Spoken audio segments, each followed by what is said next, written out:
I'm Emily, and I'm 42 years old, and this was supposed to be the year I finally reconnected with my daughter, Layla. For a long time, it felt like we were drifting apart, as if some invisible wall had been quietly building between us since she turned 18. We used to be inseparable movie nights, baking cookies on Sundays, sharing secrets over coffee when she was supposed to be studying. But lately, all that warmth had been replaced with silence, short texts, and polite smiles. She was 20 now, caught up in her college world, and I was just her mom who didn't quite fit in it anymore. That realization broke my heart more than I cared to admit. That's why the Hawaii trip meant everything to me. It wasn't just a vacation, it was a lifeline. I'd been saving up for months, cutting corners wherever I could. Every overtime shift, every skipped treat, every saved dollar went toward those tickets. I wanted to give us something beautiful. Something she would remember long after she graduated. I imagined the two of us walking along golden beaches, laughing again like we used to. I thought the ocean might heal what time had slowly eroded. When I told her about the trip, I can still remember her expression. Her eyes lit up, and she threw her arms around me. "Hawaii? Just us?" she said, grinning like a little girl again. My heart swelled. For the first time in years, I saw that spark, the one I thought I'd lost forever. I took it as a sign that maybe, just maybe, we could find our way back to each other. From that moment, I poured myself into planning every detail. The resort, the spa appointments, the snorkeling tours, all perfectly curated for us. I even bought matching floral swimsuits. I laughed at myself for being so sentimental, but I couldn't help it. I wanted this to be perfect. I spent nights scrolling through travel blogs and photos, imagining us sitting on balconies overlooking the sea, talking about her dreams, her classes, maybe even that mysterious boyfriend she kept mentioning but never introduced.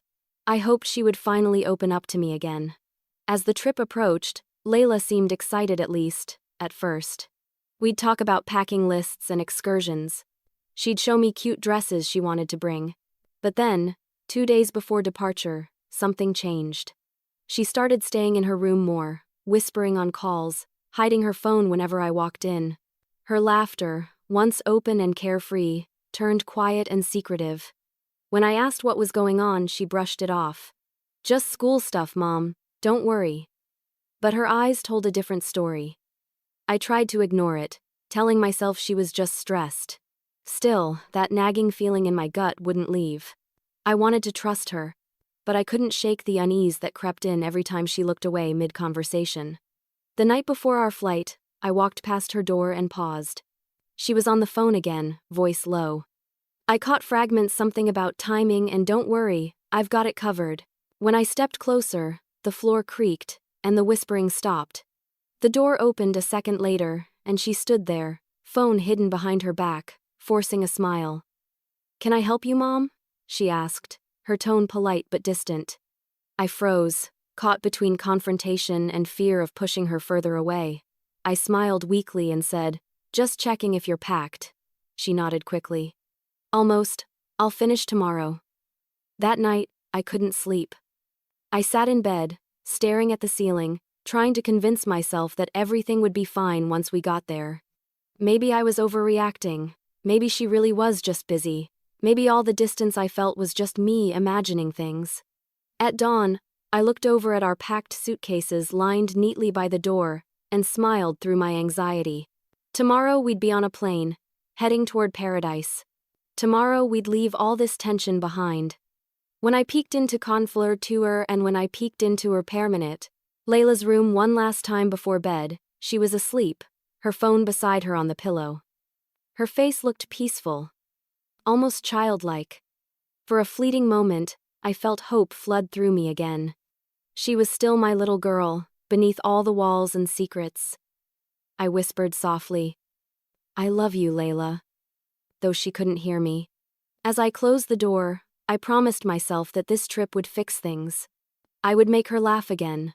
I would remind her that family mattered, that no boyfriend or college friend could ever love her like I did. But deep down, beneath the hope and plans, there was an uneasy feeling I couldn't quite name. It sat there quietly, like a shadow behind my thoughts, whispering that something was off. Still, I ignored it. I had to believe in us. I had to believe that this trip would bring us back together. I had no idea that the vacation I'd planned to bring us closer would be the one that tore us apart. The day of our flight arrived, and Layla was nowhere to be found. The sun had barely risen, and I was already up, buzzing with the kind of excitement I hadn't felt in years. I brewed coffee, turned on some soft music, and glanced at the clock every few minutes. Our flight was at 10:15 a.m., and we needed to leave by 7 to make it to the airport comfortably. Everything was ready, the bags by the door, the boarding passes printed, the car fueled. I even wore the new white sundress I'd bought for the trip, wanting to surprise Layla when she woke up. But when I knocked on her door, there was no answer. At first, I thought she was just sleeping in, as usual. I called her name softly. "Layla, sweetie, time to get up." Silence. I pushed the door open gently and froze. Her bed was neatly made. The room was spotless, almost unnaturally so. Her suitcase was gone. Her closet door was half open, and a few hangers were empty. My heart started pounding, slow and heavy at first, then faster as realization crept in. Her phone wasn't on the nightstand. The charger was gone too. I rushed downstairs, hoping she'd be in the kitchen making breakfast or maybe out front grabbing something from the car. But the house was still. My calls went straight to voicemail. No text, nothing. A cold wave of confusion and panic washed over me. I dialed her number again and again, pacing across the living room. By the third try, my hands were trembling. I glanced at the clock, it was already 6:30. We were supposed to be leaving any minute now. I tried to think logically. Maybe she'd gone to grab something for the trip? Maybe she was at the store? But then a darker thought whispered, what if she'd gone without me? I laughed nervously to myself at how ridiculous that sounded until I saw my purse sitting half open on the counter. My wallet was there, but when I opened it, my credit card slot was empty. That's when the air left my lungs. My heart thudded painfully as I fumbled for my phone to check my bank app. There it was, a large charge, processed just a few hours ago. Airline transaction. Destination: Honolulu. I called the airline immediately, barely able to keep my voice steady. "Hi, this is Emily Davis. I'm calling to confirm my reservation for the 10:15 flight to Hawaii. There should be 2 passengers, Emily and Layla Davis." The woman on the line paused, typing something into her computer. "I see a reservation, but, ma'am, there's only 1 confirmed passenger now, Layla Davis." I blinked, not sure I'd heard right. That can't be right. I booked for both of us. "Yes, I see that," she replied carefully. "But there was a change made to the booking yesterday afternoon. The second passenger was removed." My fingers went numb. I could barely form words. "Who authorized that?" "The request came through your online account, ma'am. It was verified with your payment card ending in..." She read out the last 4 digits of my credit card. The same card that was missing. I ended the call without saying another word and sank onto the couch. I felt hollow, like someone had reached inside me and ripped out everything good. She'd taken the trip, our trip, and gone without me. I sat there for what felt like hours, staring at the wall. My brain was spinning, replaying every smile, every "I love you," every moment that now felt like a lie. I thought about her whispering on the phone, the way she hid her screen. It all made sense now. She'd been planning this. She'd lied to my face. I picked up my phone and typed a message, my hands shaking so hard I could barely hit the keys. "Layla, where are you? Please call me. I'm worried." No response. 10 minutes later, I tried again. Then again. After the 5th message, I gave up. I wanted to scream. I wanted to cry. But all that came out was silence, a deep, empty silence that filled the whole house. I walked into her room again, hoping to find something, anything that would explain why she'd do this. That's when I noticed a folded piece of paper sticking out from her dresser drawer. My heart leapt. Maybe it was a note. Maybe she'd at least left me an explanation. But it wasn't a note. It was our printed itinerary, my name crossed out in black ink. That was the breaking point. The tears finally came, hot and uncontrollable. I sank to the floor, clutching that paper like it was a piece of her I could still hold on to. I dreamed of this vacation for months, our bonding, our healing, and she had turned it into a betrayal. As I sat there, the phone buzzed in my hand. My breath caught as I saw the notification pop up, a social media update from Layla. For a second, I thought maybe she was posting something to explain, to say she missed me already. But instead, it was a story post. A photo of a plane wing and a caption that said, "Finally on my dream trip, can't wait for paradise." No mention of me, no tag. Just that. The ache in my chest spread like fire. I'd given her everything: love, support, patience, and she had taken it all, repackaged it as her own, and left me behind. I sat there until the morning light faded, the house growing colder with every hour. At some point, I realized I hadn't eaten, hadn't moved. I was just frozen. That was the moment I realized my daughter had lied, and that she'd planned it all along. For hours, I sat staring at the wall, trying to piece together what I'd missed. My mind felt like a broken film reel, replaying every moment of the past few weeks in fragments: her laughter, her sudden distance, the secretive phone calls, the hollow "I love yous." How had I not seen it coming? How could my own daughter plan something so cruel right under my nose? Layla wasn't a bad kid, she never had been. Stubborn, yes. Reckless sometimes, sure. But never heartless. The thought of her intentionally hurting me didn't feel real. I kept telling myself there had to be another explanation. Maybe someone convinced her to do it. Maybe she was manipulated. Maybe she was scared to tell me she wanted to go alone. But the rationalizations were like thin paper trying to hold back a flood. I replayed our last conversation in my head again and again. She'd hugged me goodnight. She'd smiled, told me she couldn't wait for our adventure. I'd gone to bed believing those words, never realizing she was lying through her teeth. As the day went on, my shock slowly curdled into anger. Not the fiery, screaming kind, the deep, quiet kind that settles in your bones. I felt like a fool. A naive, desperate mother who thought a plane ticket could fix years of distance. I'd been trying to glue something together that she'd already decided to throw away. Still, part of me refused to believe she was gone without remorse. I thought about calling her boyfriend, Ryan. He was the only person she'd been spending real time with lately. I didn't know much about him, only that he was older, 24, maybe 25, and that he worked part-time at a tattoo studio downtown. Every time I'd asked about him, she'd shut me down. "He's great, Mom, don't start," she'd say. I hadn't met him once. I stared at my phone, thumb hovering over her contact. Maybe Ryan would pick up. Maybe he knew where she was, or at least what she was thinking. Finally, I dialed. It rang 3 times before going to voicemail. His recorded voice was smug, careless. "Yo, this is Ryan.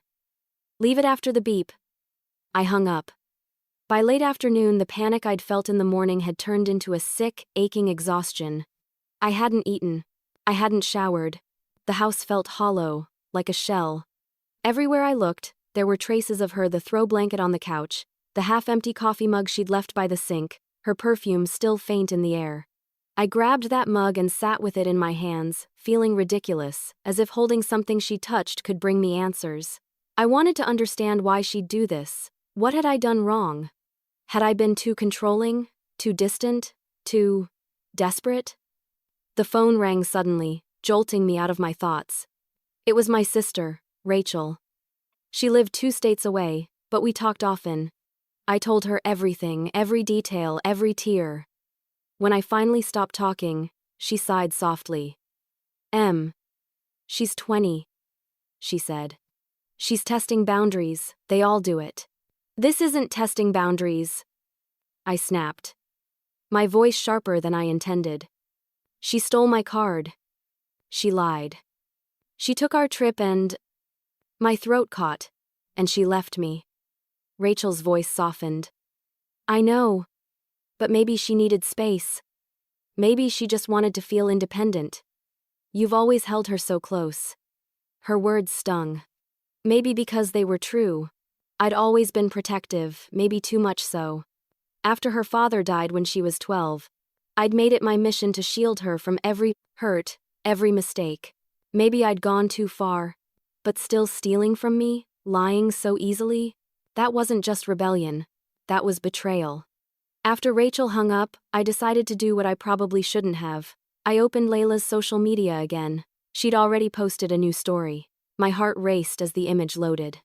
It was a picture of her on a beach, blue sky, palm trees, and ocean behind her. She was wearing the floral swimsuit I'd bought for both of us, the one that matched mine. And next to her, holding her waist, was Ryan. The caption read, "Dream trip with my person. Number no regrets, number just us." I felt like the air had been sucked out of the room. The comments poured in beneath the post, friends cheering her on, people saying, "You two are perfect," and "living the life." None of them knew she'd stolen that life. None of them saw the mother she'd left crying on the couch. I stared at her smiling face, and something inside me cracked. I'd spent years trying to protect her from pain, and she'd turned around and handed me mine. For the rest of the evening, I sat in silence, letting that hurt harden into something sharper. I didn't know what I was going to do yet, but I knew one thing for sure. I couldn't just let this go, not after what she'd done. Still, as night crept in, another feeling settled in alongside the anger, fear. What if she got hurt out there? What if Ryan wasn't who he said he was? What if she'd put herself in danger and I wasn't there to protect her?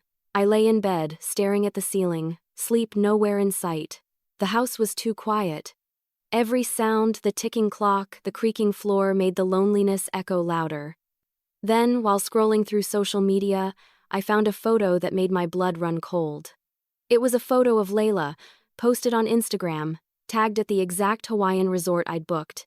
I knew that place instantly, the palm trees lining the walkway, the turquoise pool shaped like a heart, the same one I had spent nights researching. It was our resort, the one I'd chosen so carefully, imagining us there together. But now, there she was, standing in the exact spot I'd dreamed of, and she wasn't alone. Next to her stood Ryan, tall and smug, his arm wrapped around her shoulders. He was shirtless, showing off his tattoos, his grin wide and self-satisfied. Layla was leaning into him, her head tilted back in laughter, wearing the floral swimsuit I'd bought for us. The caption hit me like a slap across the face. "Paradise with my person. Number dream trip. Number no regrets. No regrets." I felt my chest tighten, a mix of rage and heartbreak choking me all at once. How could she use that phrase, the one I'd always told her, "No regrets, Layla, just lessons"? It was something I'd said to her since she was a kid, after every mistake, every scraped knee, every heartbreak. And now she'd turned it into something cruel, twisted, public. The comments beneath the photo poured in like salt on an open wound. "Couple goals. You two deserve this. Love the swimsuit." I almost threw my phone across the room. She looked so happy, too happy. There wasn't a hint of guilt in her eyes. It was like I didn't exist. My hands shook as I scrolled through the rest of her posts. There were pictures of sunsets, tropical drinks, ocean views, and Ryan in almost every one. They were living the life I'd dreamed of sharing with her, and I was sitting here, surrounded by silence and betrayal. I zoomed in on one of the photos and my breath caught. Behind them, I recognized the exact private cabana I'd booked as a surprise upgrade for our first night. I'd planned to tell her at check-in, watch her face light up. She must have found the confirmation email in my inbox. That was how she knew.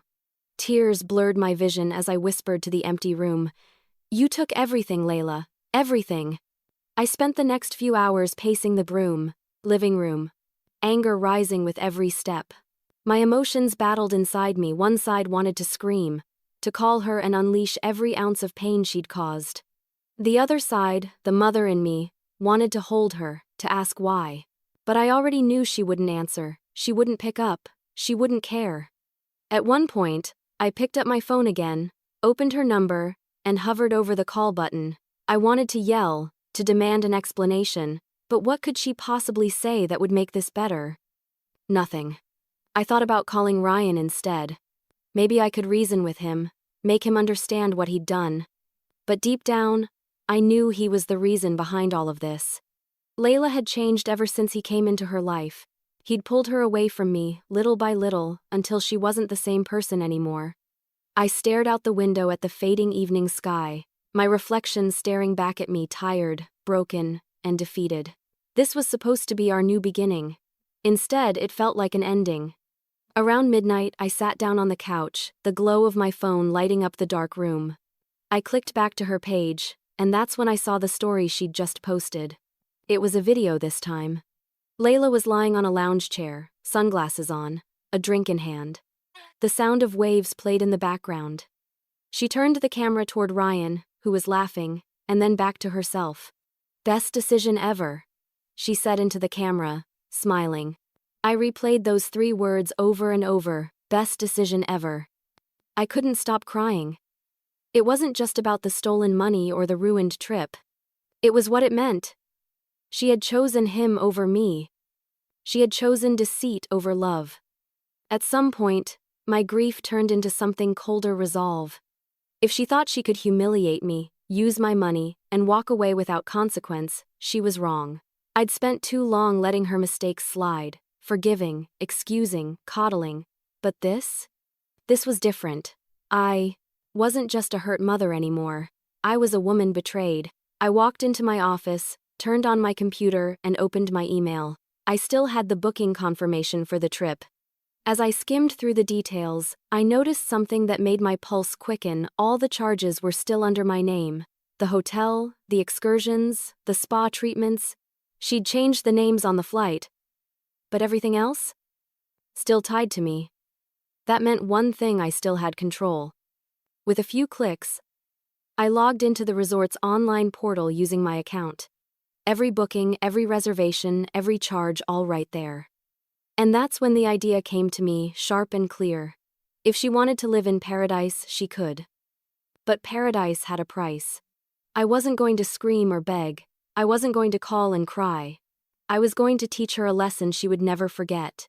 I picked up my phone and called my friend Valerie, who worked at a travel agency. She'd helped me book the resort in the first place. "Val," I said, trying to steady my voice, "I need a favor. And I need you to keep this between us." There was a pause, then concern. "Emily, what's going on?" I took a deep breath.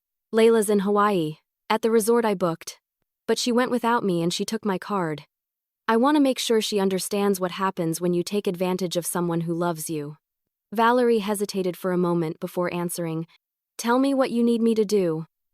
So I decided if she could play games, then so could I, and I was done being the naive mother. I wasn't going to let her betrayal slide, not this time. I sat at my kitchen table with the glow of the computer screen in front of me, and the image of Layla and Ryan flashing through my mind like a cruel slideshow. The more I looked at the confirmation emails and receipts tied to my account, the angrier I got.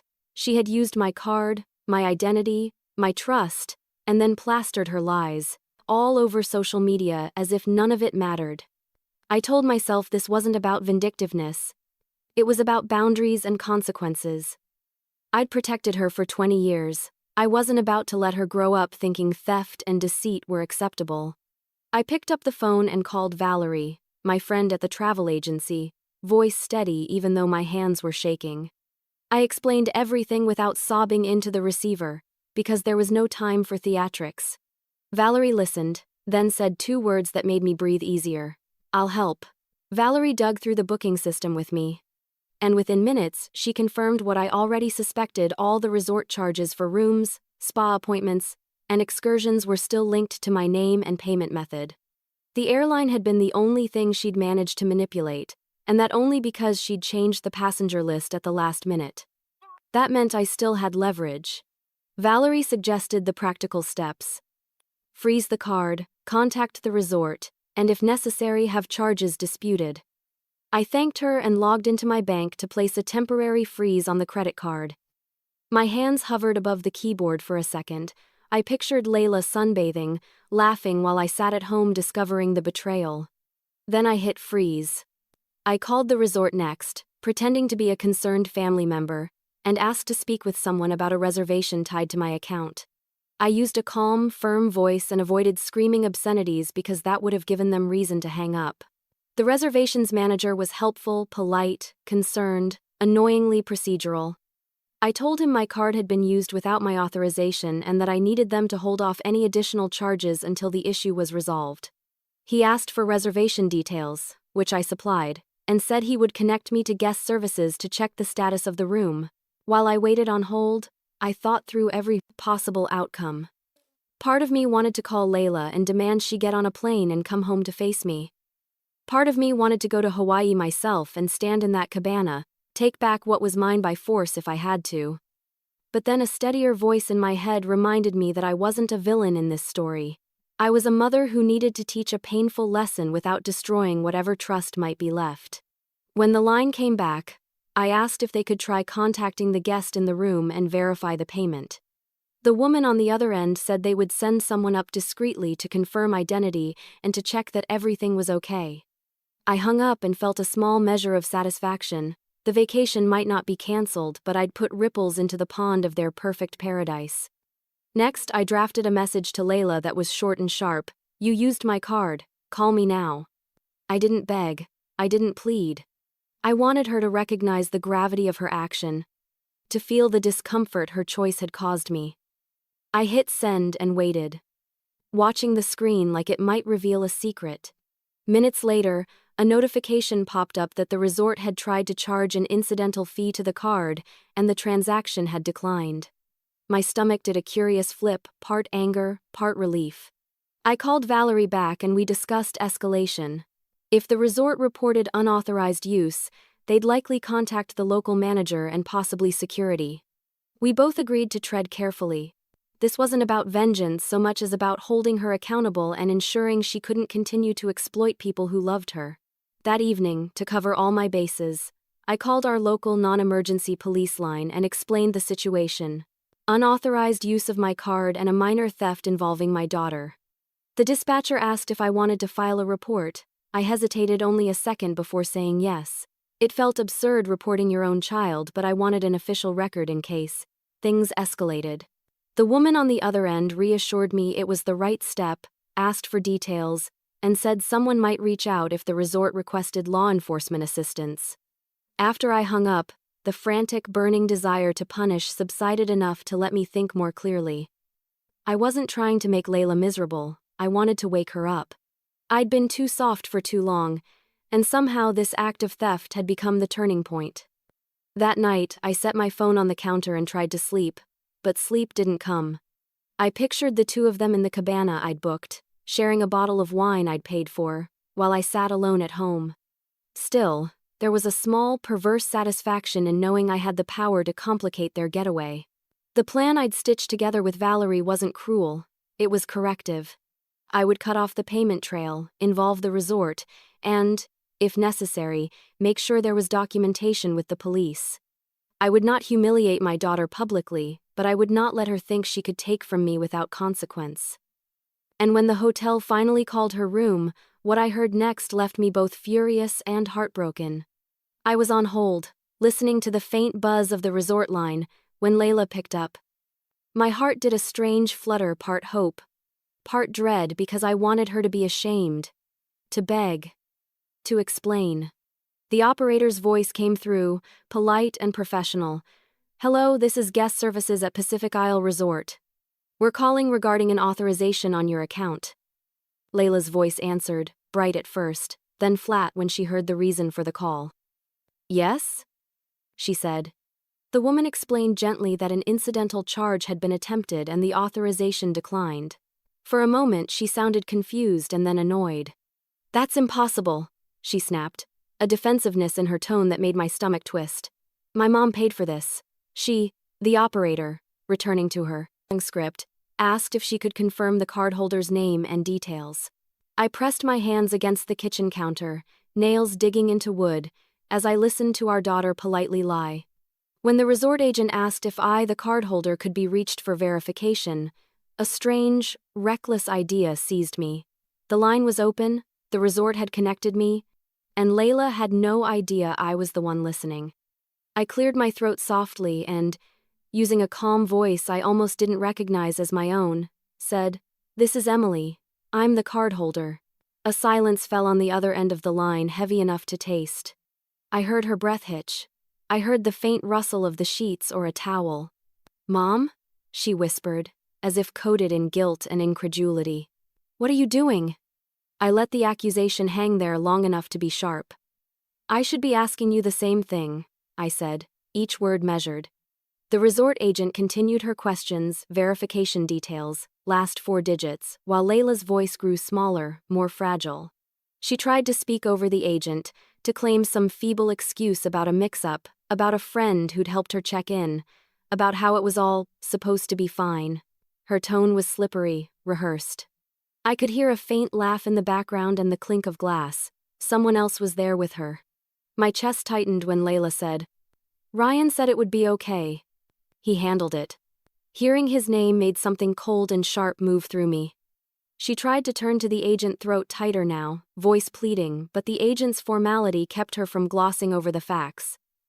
"Ma'am, the authorization is on a card ending in the digits we were given. We need the cardholder to confirm." I watched through my mind the image of her on a lounge chair, sunglasses on, pretending to be carefree while she argued. I had imagined so many possible confrontations in the days before this, shouting matches at home. Slammed doors, tearful confessions. None of them involved being the unseen voice on a resort line catching my daughter mid-deception. Layla's voice cracked. "Mom, please, I didn't let her finish." I wanted her to feel the weight of what she'd done, the shock of being caught. Instead, I asked her calmly, "Who is the man I hear in the background?" She hesitated, then said something I couldn't make out at first. The voice in the background, male, low, muttered something, and she laughed nervously before covering the phone as if to hide him. That's when I heard him clearly. "Just hang up on her, babe," he said, without any softness, with an edge that made my skin crawl. My blood ran cold because that voice wasn't Ryan's. The cadence was different, older maybe, confident in a way that made my heart pound. Layla fumbled an apology, saying it was just a friend, that he was at the bar, that he'd help sort it out. Her words were small and cheap. I felt my pulse in my throat, and for a second a white-hot surge of fury rose up so fast I could barely breathe. I wanted to scream, to tell that man where to go, to fly across the ocean and drag my daughter home. I wanted to protect her from herself, and punch the person I assumed had wrapped his claws around her. Instead, in that ridiculous, surreal moment, I did the only thing that felt possible. I ended the call. I couldn't trust myself to keep listening, to hear what else he might say, to hand her another excuse that would let her sleep at night. I hung up the phone with shaking fingers and pressed my forehead to the cool counter, tasting salt on my lips from the tears I hadn't let myself shed yet. I called the resort back with a different voice, businesslike, steady, and asked for someone in security to check on the guest in room 412. Explaining I was concerned for her well-being. The manager promised to send someone up immediately and to call me back. 30 minutes felt like an eternity as I waited, counting the beats of my heart and replaying that stranger's voice over and over. But before I could say another word, a man's voice in the background said something that changed everything. That man's voice, it wasn't Ryan's. I knew it the second I heard him speak.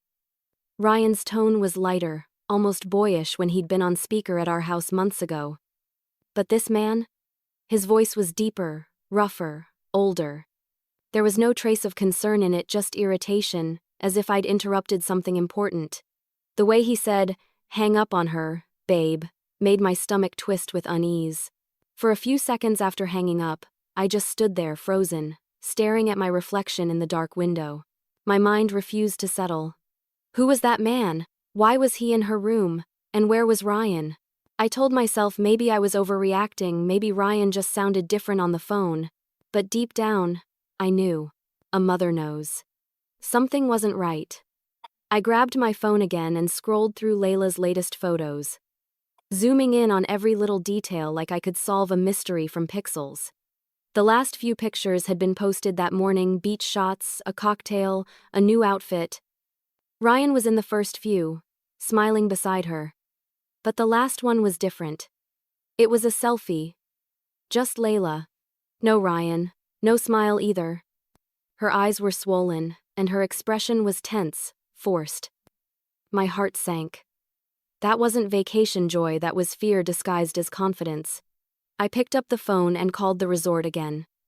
When the manager answered, I spoke quickly, my words tumbling over each other. Please, I need someone to check on my daughter, Layla Davis. She's in room 412. There's someone there with her who shouldn't be. He hesitated, probably hearing the desperation in my voice. Ma'am, I understand your concern. Our security team can do a wellness check. Can you confirm your relation to the guest?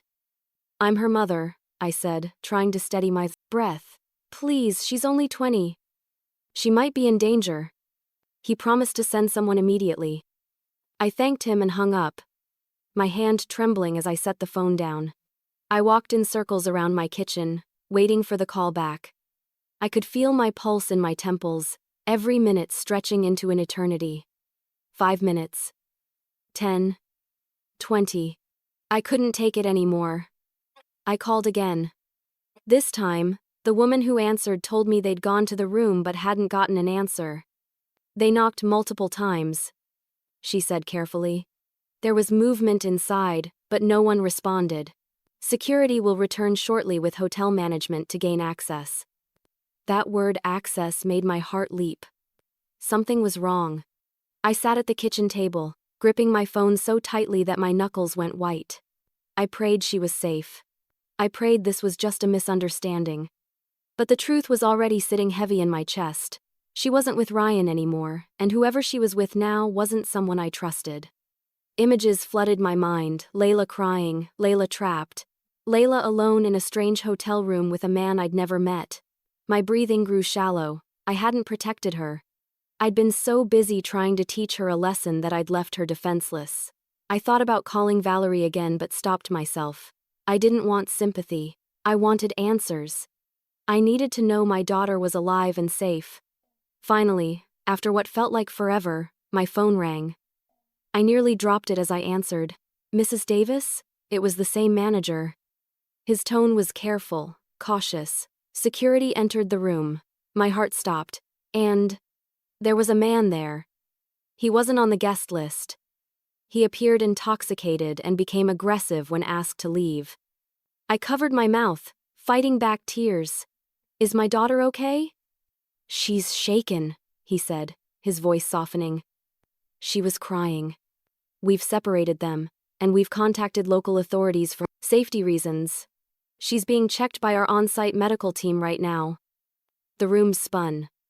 My knees buckled, and I sank to the floor. Relief and horror crashed together inside me. She was safe, but something awful had happened, I whispered. Thank you. Before hanging up, my hand trembling. For several minutes, I sat there, numb. My plan to teach her a lesson had turned into something unrecognizable. I wanted her to feel remorse, not fear. I wanted her to understand boundaries, not experience trauma. And now, I didn't even know the full story. I wiped my eyes and stared at the phone, waiting for it to ring again. My mind raced through every possible scenario. Who was that man? How had she met him? Where was Ryan? When the call finally came, it wasn't from the resort. It was from an unknown number with a Hawaiian area code. I answered, heart pounding. Mrs. Davis? This is Officer Mendez with the Honolulu Police Department. The air left my lungs. Is she okay? Please tell me she's okay. She's stable, he said, but there was a disturbance in her hotel room involving an unauthorized male guest. The situation is under control now, but your daughter's been transported to the hospital for observation. The word hospital made my stomach drop. I asked what happened, but he said details were limited, that Layla was conscious but distraught, and that someone needed to be there with her. I thanked him, hung up, and stared blankly at the wall. Every ounce of anger I'd felt dissolved, replaced by sheer, paralyzing guilt.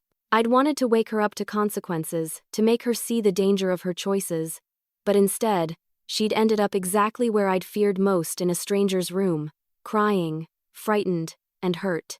Within an hour, I was on the phone with the airline, booking the first flight out. I didn't care about cost. I didn't care about work or anything else. I just needed to get to her. The plane didn't leave for another 5 hours. I sat by my window through the night, suitcase beside me, unable to close my eyes. Every sound, every creak of the house made me jump. When the phone finally rang, the voice on the other end wasn't the hotel manager's, it was the police. The officer's tone was calm but serious, and I could tell this wasn't just about a payment issue. The way he spoke made my blood run cold.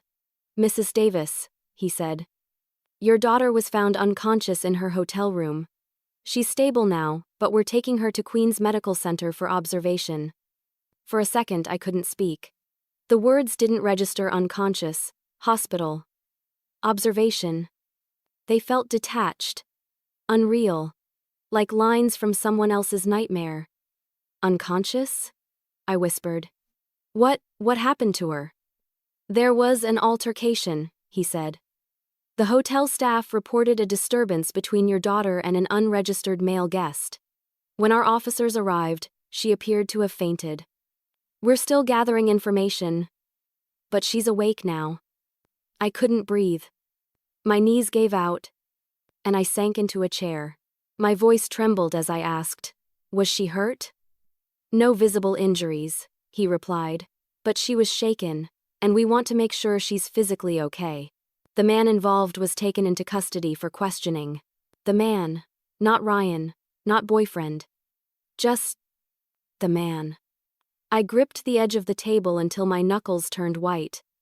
My heart was pounding so hard it drowned out everything else. "I'm flying out tonight," I said quickly. "Please tell her I'm coming." "Of course, ma'am," he said. "She's asking for you." That last line shattered me. She was asking for me.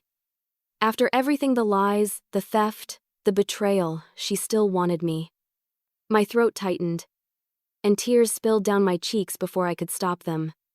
After hanging up, I rushed to pack. My hands were clumsy, shaky, barely able to zip the suitcase.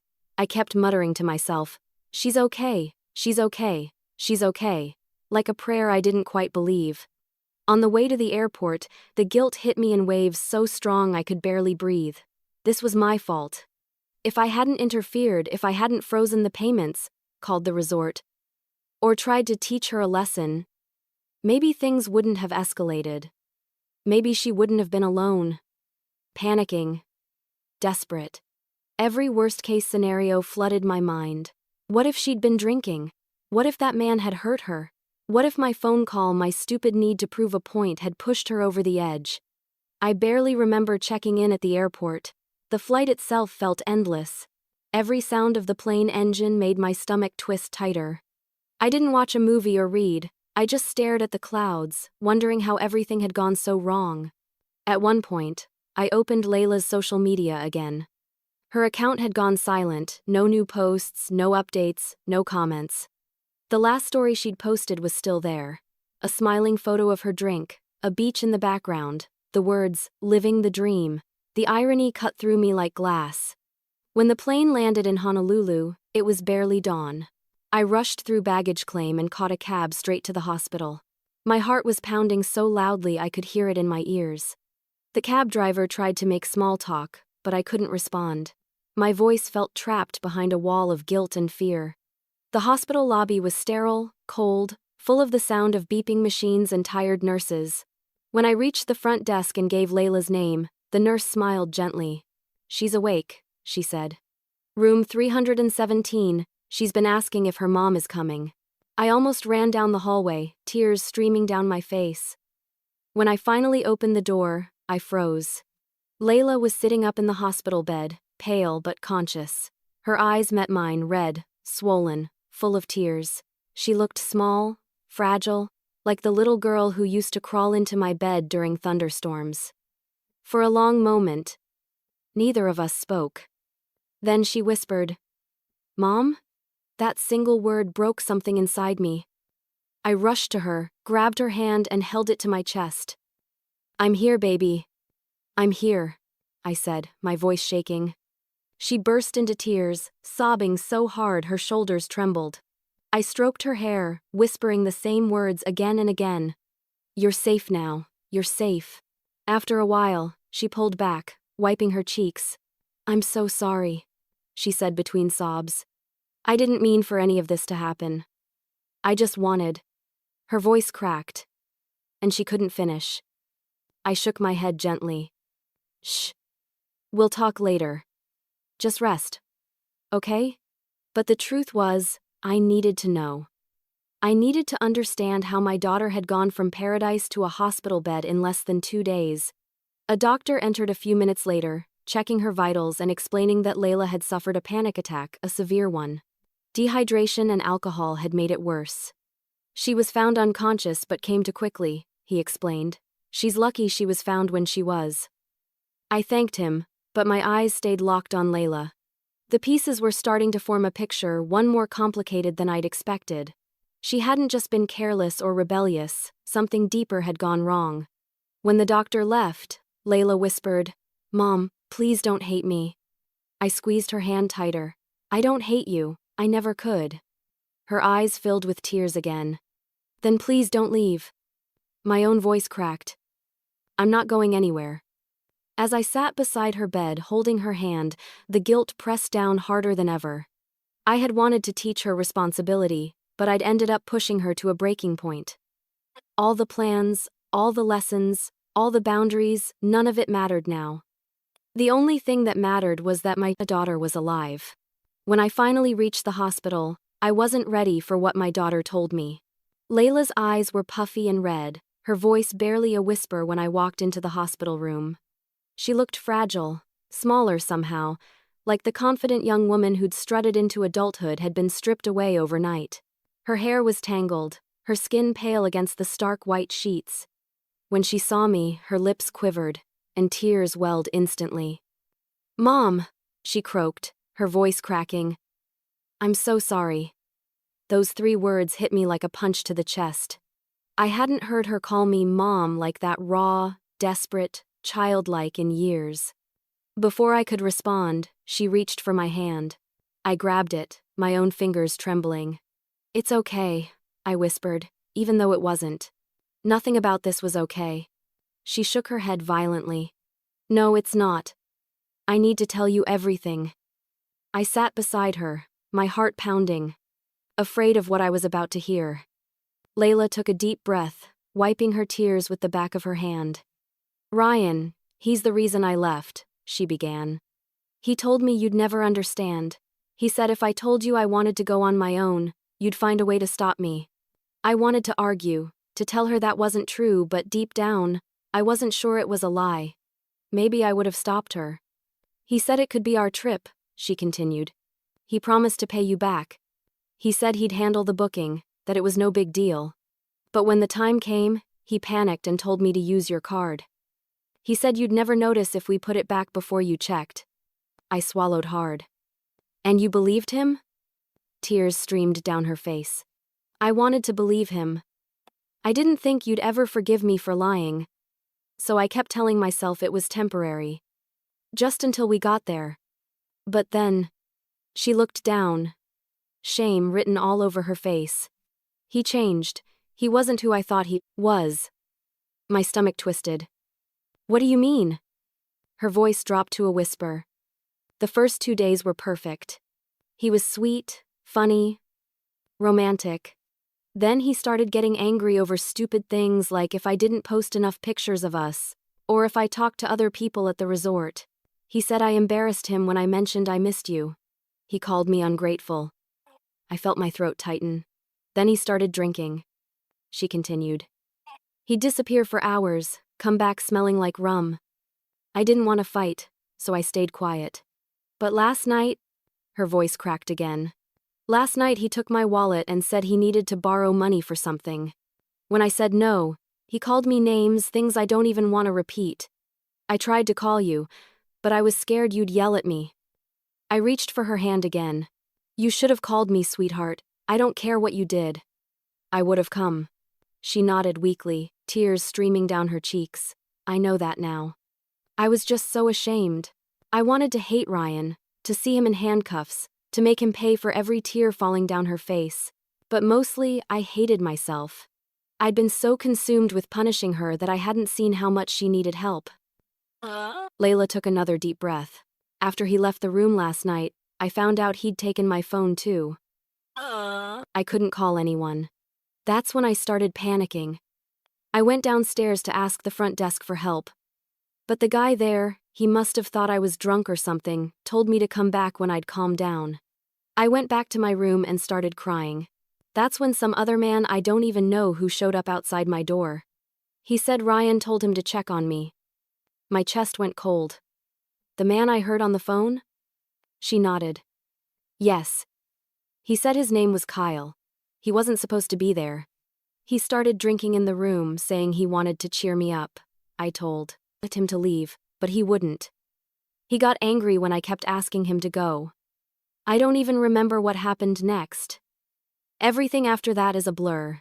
The next thing I knew, the police were there. And I woke up here. I squeezed her hand tighter, afraid to let go.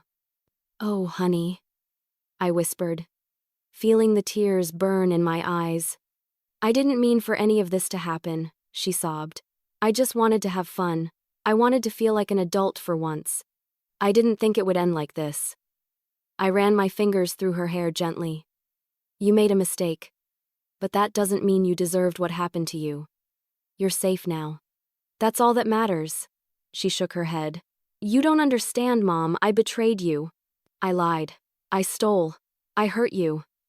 I looked her straight in the eyes. "You did. But you're my daughter. That doesn't change because of one terrible choice." Her tears spilled faster, her voice barely audible. "I thought you'd hate me forever." I kissed her forehead softly. "Never.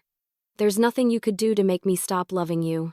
We sat there like that for a while, no more words, just silence and tears. The machines hummed quietly beside us.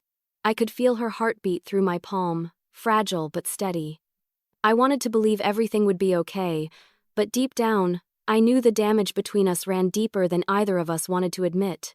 Trust isn't something you rebuild overnight.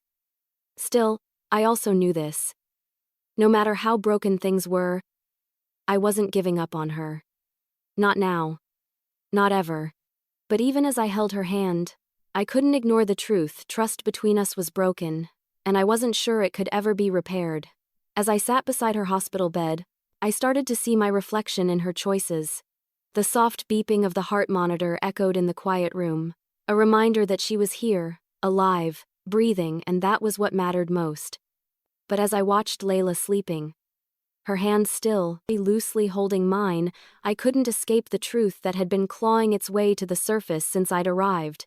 She hadn't turned into this version of herself overnight. I had played a part in it. I'd spent years trying to be her protector, her guide, her everything after her father died.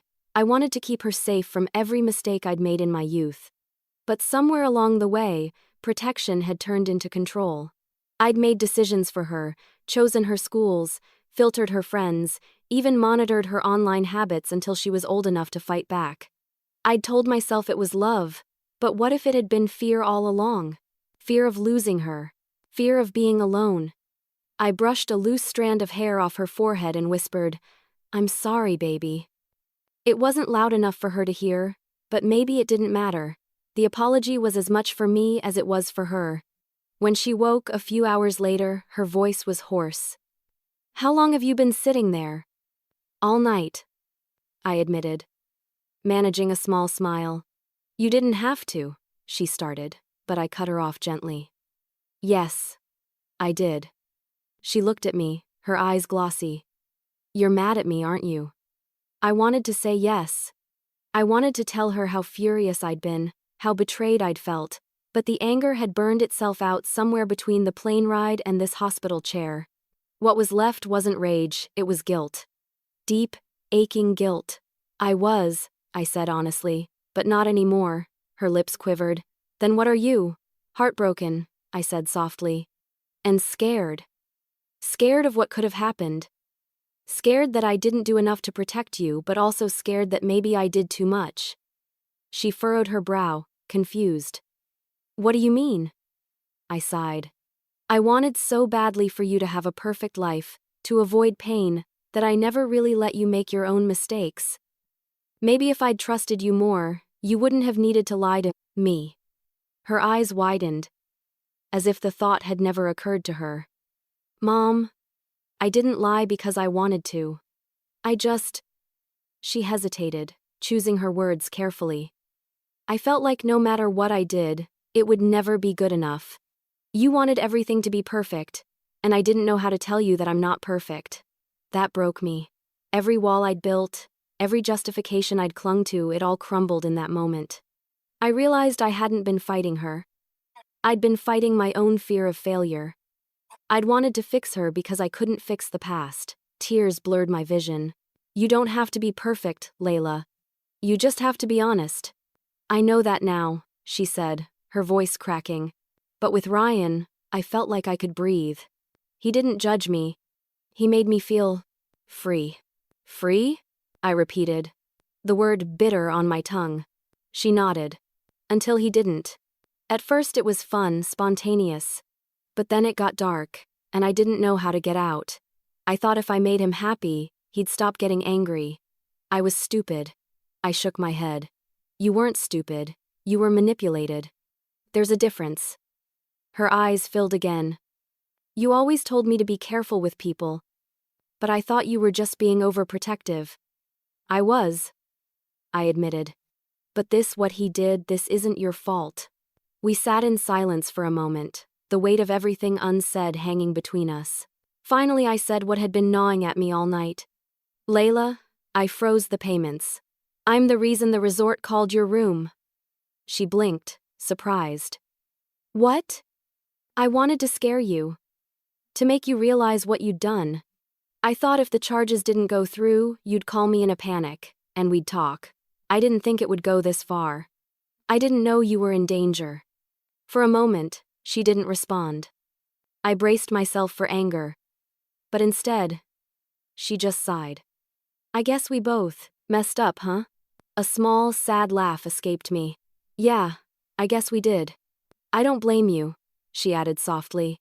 You were just trying to make me see what I'd done. I guess I needed that wake-up call. Her forgiveness hit harder than her anger ever could have. I didn't deserve it, not after everything. But it gave me something I hadn't felt in days, hope. We talked for hours after that, about everything and nothing. About her classes, her dreams, her regrets. It felt like the first real conversation we'd had in years, honest, messy, and raw. When she finally drifted off to sleep again, I sat back and stared out the hospital window. The sun was setting over Honolulu, painting the sky in shades of orange and gold. I thought about the money, the lies, the betrayal, but none of it mattered now. All that mattered was that she was alive, that we'd finally started to understand each other. My phone buzzed on the table beside me. A text from an unknown number lit up the screen. I almost ignored it until I saw the name attached to it. Ryan. The message was short but chilling. Tell Layla to keep her mouth shut, or I'll make sure everyone knows what she did. My heart stopped. I reread the message 3 times, disbelief turning to fury. What could he possibly mean? What was he threatening her with? I glanced at Layla's sleeping face and felt that old, fierce protectiveness surge back with new strength. I'd been passive long enough. I wasn't just her mother now, I was her shield. Then, as I checked my phone before leaving, I saw a message from Ryan that reignited every protective instinct I had. Ryan's message wasn't an apology, it was a threat. The words on my phone screen burned into my eyes, each one laced with menace. Tell Layla to keep her mouth shut, or I'll make sure everyone knows what she did. For a long moment, I just stared at the message, my heartbeat thudding in my ears. What she did? What could he possibly mean by that? My first instinct was confusion, but then it turned to a sick, rising anger. I glanced over at Layla, sleeping peacefully for the first time in days, unaware of the storm that was waiting just outside her hospital room. I wanted to throw the phone across the room, but instead, I took a photo of the message and forwarded it to myself. Something told me I'd need proof later. I debated waking her right away but stopped myself. She needed rest, not another confrontation. So I sat there in silence, staring at her face and trying to piece everything together. She'd said Ryan had taken her wallet and her phone, that he'd left her stranded and humiliated. Now he was threatening her. My mind raced. What if he'd taken more than just money? What if he had pictures? Videos? Evidence he could use to control her? My stomach turned. I couldn't let that happen. The next morning, when Layla woke up, I decided to tell her. I held the phone out wordlessly. "He sent this," I said. She frowned at first, confused, then her face went pale. Her hands shook as she read the message. "Oh my God," she whispered. "What is he talking about, Layla?" Her eyes darted away. I don't know." "Layla." My tone hardened, motherly instinct overriding my exhaustion. "Look at me and tell me the truth." Tears filled her eyes. "He took pictures," she finally said, her voice trembling. "Nothing too bad, but we were drinking, and I didn't know he was recording. He said it was just for us.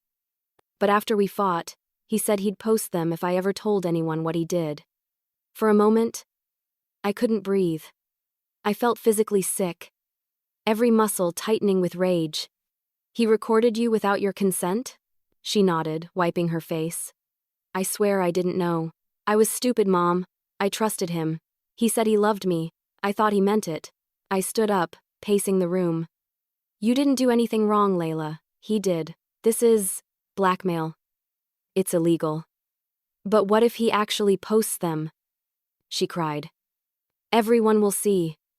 My friends, my professors, everyone. I'll never be able to show my face again." I sat back down and took her hand. "Listen to me. We're not going to let him win. We'll handle this the right way."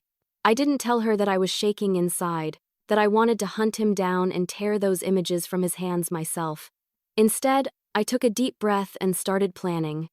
First, I contacted the police officer who had called me the night before. I told him about the message, sent him a screenshot, and explained everything Layla had confessed. He listened carefully and told me to come down to the station. "If he's making threats or extorting her, we can open a criminal investigation," he said.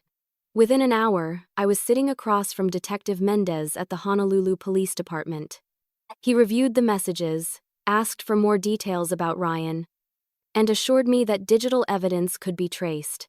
"This isn't the first time we've seen something like this," he said grimly. "We'll find him." When I mentioned the photos, his expression hardened. "If he's shared or even threatened to share explicit content without consent, that's a felony under Hawaii's laws. We'll pursue it." I left the station feeling both relieved and enraged. Relieved that something was being done, enraged that it had come to this.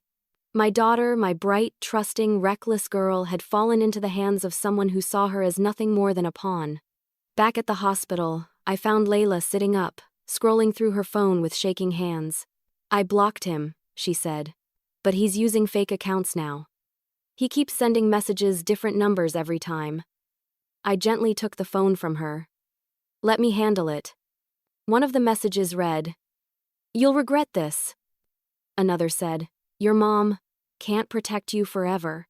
That was enough. I forwarded every message to Detective Mendez. Within minutes, he called back. "We've got what we need," he said. "We're issuing a warrant for his arrest." Hearing those words was like exhaling for the first time in days. Still, part of me stayed tense, waiting for the next shoe to drop. People like Ryan didn't just disappear quietly. That night, as Layla drifted off to sleep again, I sat by her bed, scrolling through old photos on my phone, pictures of her as a little girl, covered in sand at the beach, smiling with 2 missing front teeth. My heart ached at how quickly innocence fades. Then my phone buzzed again. For a moment, I thought it was another message from Ryan, but this time, it was Detective Mendez. "We've located him," the text read. "He's on his way to the hospital right now. Don't engage. Security has been alerted." My blood went cold.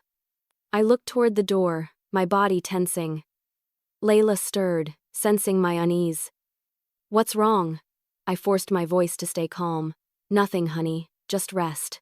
But my eyes stayed glued to the door, my pulse racing faster with every second that passed. I could hear footsteps in the hall, voices, one of them familiar, and then, the door opened. Ryan stood there, disheveled but still wearing that same arrogant smirk I recognized from her photos. His gaze flicked from me to Layla, and that smirk deepened. It was the moment I'd been dreading. Ryan himself had shown up at the hospital. When Ryan walked into that hospital room, I felt every ounce of rage I'd been holding back ignite. He wasn't the smooth-talking young man from Layla's social media photos anymore. His hair was unkempt, his clothes wrinkled, and his eyes were bloodshot, but that same smug arrogance clung to him like a second skin. He glanced at Layla, then at me, like we were inconveniences in his story rather than people he'd nearly destroyed. "Layla," he said, his tone fake sweet. "There you are. I've been looking everywhere for you." Layla's whole body tensed. She sank back against the bed, her eyes wide with panic. Her voice trembled when she spoke. "What are you doing here?" He took a step closer. "I came to make sure you're okay," he said. "You didn't answer my texts." I stood up, moving instinctively between them. "She doesn't want to talk to you," I said, my voice low but steady. His eyes flicked toward me, a cold smile spreading across his face. "Ah, the famous mom." His words dripped with mockery. "You know, you really messed everything up for her. She was fine before you got involved." I clenched my fists so tightly my nails dug into my palms. "You manipulated her, you stole from her, you threatened her." He laughed, actually laughed. "Oh, please. She told me everything was hers. You think I needed her money? She wanted to feel grown up. I just gave her what she asked for." Layla's voice cracked. "That's not true, Ryan. You lied to me." He turned toward her, his tone sharpening. "You wouldn't even be here if you hadn't freaked out. You made a scene and now your mom's trying to ruin my life." "I'm ruining your life?" I snapped, stepping forward. "You blackmailed my daughter and recorded her without her consent. You're lucky I don't ruin more than your life." For a split second, his mask slipped, a flash of anger flickered behind his eyes. Then he smirked again, leaning casually against the wall as if none of this mattered. "You don't have proof." I held up my phone. "Actually, I do. The police have your messages, your threats, and the videos you sent. They're on their way." That wiped the smirk off his face. His jaw tightened, and he straightened, his casual demeanor evaporating. "You're bluffing," he hissed. Just then, 2 uniformed officers appeared at the door. The timing couldn't have been more perfect. "Ryan Evans?" one of them said firmly. "Step away from the patient." He froze, eyes darting between me and the officers. "This is ridiculous," he stammered. "She's my girlfriend. You can't—" "She's not your girlfriend," I interrupted. "Not anymore." Layla let out a shaky breath, tears sliding down her cheeks. "I told them everything, Ryan. It's over." He lunged forward suddenly, pointing at her. "You don't know what you've done!" he shouted, his voice cracking with desperation.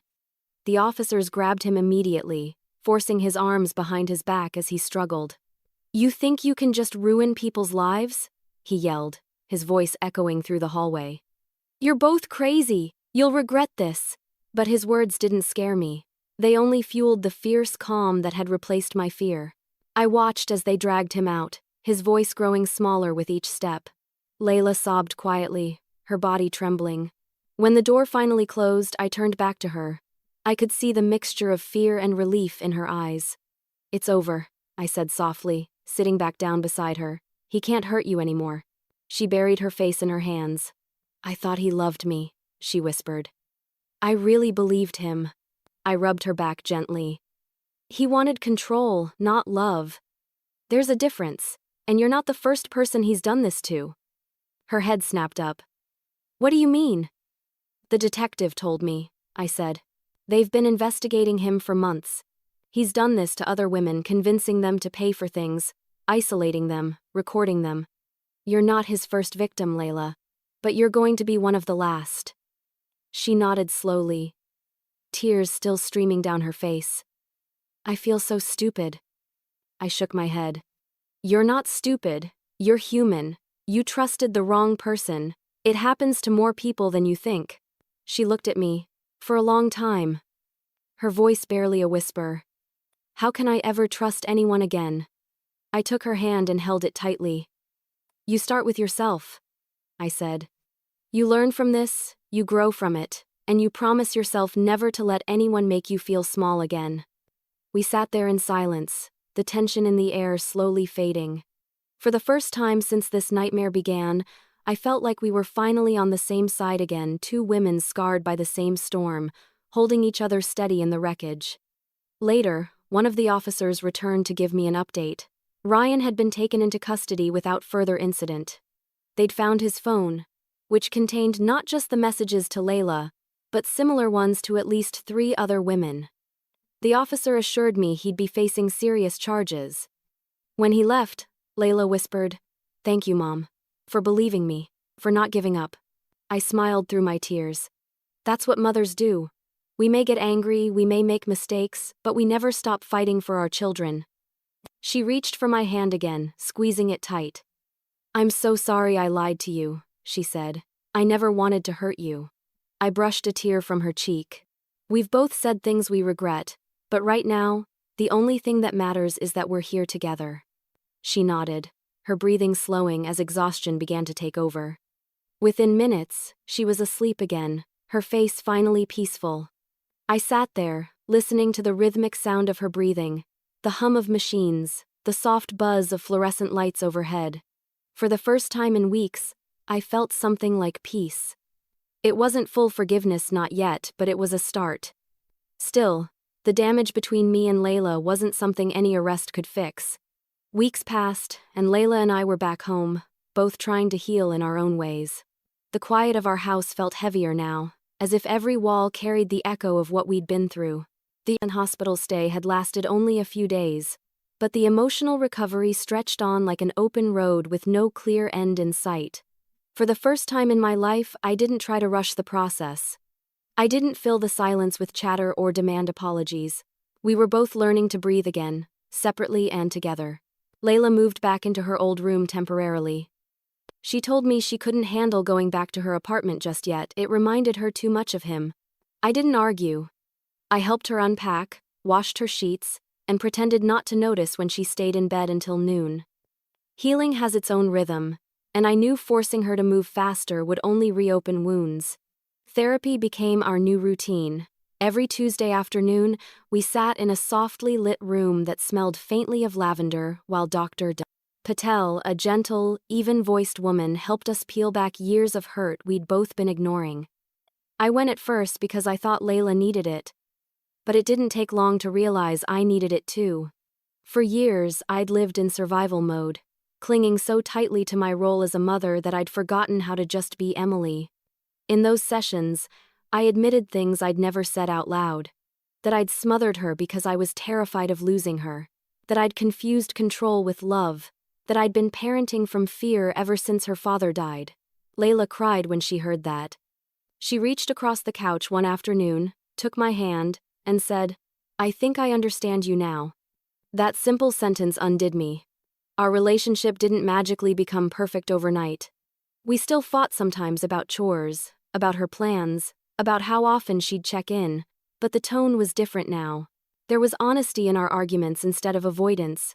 She was learning to stand her ground respectfully, and I was learning how to listen without turning every disagreement into a lecture. One afternoon, I found her sitting at the kitchen table with a notebook open in front of her. "I'm writing a paper for my psychology class," she said without looking up. "It's about emotional manipulation and recovery." I hesitated, unsure if I should ask. "About what happened," she nodded. "Partly. But it's not just about him. It's about how easy it is to lose yourself when you're trying to please everyone else. I think I did that with you too." Her words stung, but they were true. I demanded perfection under the banner of love. I smiled softly and said, "Then, maybe we're both writing our papers in different ways." Layla chuckled lightly at that, the first genuine laugh I'd heard from her in weeks. It was a small sound, but it filled the kitchen with something I hadn't felt in a long time: hope. A few days later, she surprised me. "Mom," she said one morning, standing by the doorway, "what if we took another trip someday? Just us. Not right now, but maybe when we're ready." The suggestion caught me off guard. I looked at her, unsure if she was serious. But the expression on her face told me she was. "I'd like that," I said quietly. "But only if you plan it this time." She smiled. "Deal." Layla started volunteering at a local women's shelter soon after. I drove her there for the first few weeks until she was comfortable going alone. She'd come home tired but lighter, telling me stories about the women she met, some escaping abusive relationships, others rebuilding their lives from scratch. She said helping them made her feel useful again, like her pain had purpose. Watching her grow stronger, steadier, reminded me how resilient she really was. She wasn't my little girl anymore, fragile and dependent. She was becoming her own person, one who could face darkness and still choose light. As for me, I began making small changes too. I sold the unused flight credits from our original Hawaii trip and used the money to pay for more therapy sessions. It felt symbolic, like I was repurposing the wreckage of that disaster into something meaningful. Every time I saw that credit cleared from my account, it reminded me that we were moving forward, not backward. We even started having dinner together again, a simple ritual we'd lost years ago. No phones, no tension, just conversation. Sometimes we'd laugh, other times we'd sit in silence, comfortable in each other's company. It wasn't the picture-perfect closeness I'd dreamed of, but it was real. And that was enough. One evening, as I cleared the dishes, my phone buzzed with an unfamiliar number. "Hello?" I answered cautiously. "Mrs. Davis?" a polite voice said. "This is Jordan from the Pacific Isle Resort. We've been reviewing unclaimed items from our rooms, and there's a letter addressed to you. It appears to have been left behind during your daughter's stay." "A letter?" My heart skipped. "Can you send it to me?" "Of course," he said. "We'll mail it out today." When I hung up, I stood in the kitchen for a long moment, staring at the phone. Layla glanced over from the table. "Everything okay?"